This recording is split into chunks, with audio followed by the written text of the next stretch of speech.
On the MCAT, you're very likely to get tested on the mutations of genetic code, and I'm going to give you a super easy way to remember all of these mutations.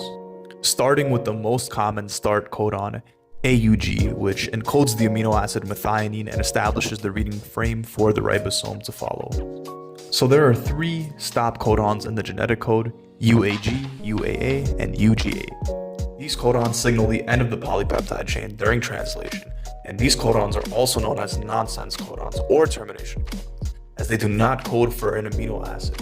And the easiest way to remember this is UGA, you get out of here; UAA, you are out of here; and you are gone for UAG. For the first of the 3-point mutations, we have silent mutations. And silent mutations are mutations in DNA that do not have any observable effect on the organism's phenotype. So as you can see, you have lysine, the amino acid, and even after TTC is changed to TTT and AAG is changed to AAA, you still result in that same exact amino acid lysine. So it's not going to change anything. The phenotype is not going to be observably different.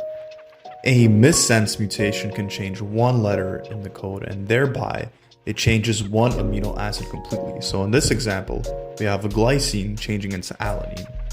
And a missense mutation is a mistake in the DNA, which results in the wrong amino acid being incorporated into the protein because of a change, just like in this example.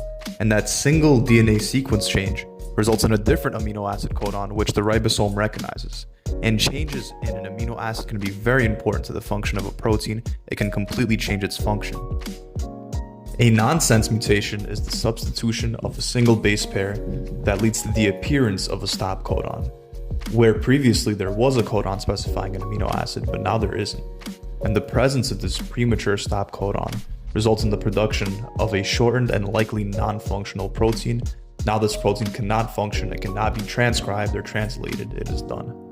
An insertion changes the DNA sequence by adding one or more nucleotides to the gene. As a result, the protein made from the gene may not function properly. For the last mutations, we have a deletion, and that changes the DNA sequence by removing at least one nucleotide in a gene.